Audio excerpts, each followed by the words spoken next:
tariffs are back. And yeah, the markets are reacting fast. While the Dow dropped almost 4%, Walmart's losses, they weren't as severe. Costco even ticked up. So, what's really going on here? And, you know, where should investors be thinking about positioning? All right, here's the breakdown. Walmart and Costco, they've got massive scale, huge pricing power. They've um, they've been through this kind of thing before. During the inflation crisis, both of them gained a ton of market share by just keeping prices low on essentials while everyone else struggled. And now, looks like they're doing it again. Both are pushing suppliers hard to absorb the tariff costs. Like Walmart reportedly asked for uh, up to a 10% cut per round of tariffs. That didn't sit well with Chinese vendors, obviously. But I mean, Walmart places massive orders and they even run Sam's Clubs in China. So that softens the blow a little in terms of retaliation. Now, let's be real, Walmart still imports a lot from China. Some estimates say around 60% of its US imports come from there. But here's the thing, they also benefit from a few key buffers. A higher percentage of US made goods, about 20% of what they sell, a massive grocery business, and most of that avoids tariffs. And their customer base mostly shops for essentials, not luxuries.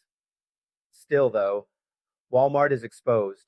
And now, with Vietnam hit by a 46% tariff, that's a big deal. Walmart sources a ton of apparel, furniture, electronics, and other low cost goods from both Vietnam and China. Tariffs extend to India, Indonesia, or other major hubs for footwear and textiles. Walmart and even Costco could start feeling that too. But again, their size gives them some flexibility. Walmart, though, caters to very price sensitive shoppers. So the pain is real, but honestly, it's not as bad for Walmart as it is for others. Take Target, for example. They're getting hit way harder. And look, Target's been struggling already. That whole DEI program backlash, the boycott that lasted 40 days, it hurt. Foot traffic's been down for, what, 8 straight weeks now? And then there's the smaller import heavy retailers. Let me rattle off a few. Five Below. They import cheap goods but can't really raise prices. Burlington. Tight margins. No real wiggle room. Skechers and Crocs. Big exposure to Vietnam and China. The Children's Place. Apparel's a tariff magnet. Lululemon. Global supply chain. High-end brand, but still exposed. Deckers. Solid brand portfolio, but a lot of sourcing in Asia. And not a ton of flexibility like the true luxury players. So these companies, they've got two choices: raise prices and risk losing customers, or take the margin hit. Either way, not great. Now, Costco. Costco looks rock solid. They operate with a super lean SKU count.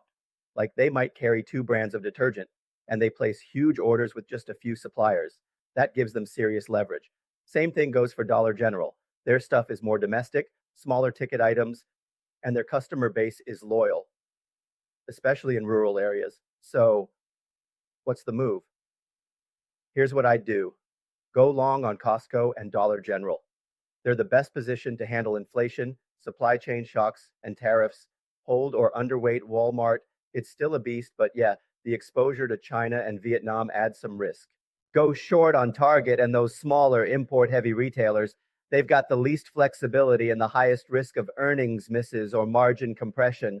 Bottom line, tariffs aren't just about China anymore. Vietnam's already been hit. Retailers that rely heavily on global imports, especially the small and mid-tier ones, they're in the danger zone. Stick with the giants, the ones that can throw their weight around. And next up, I'm talking about Best Buy and McDonald's. So if you're into this kind of breakdown, go ahead and like and subscribe. You know the drill.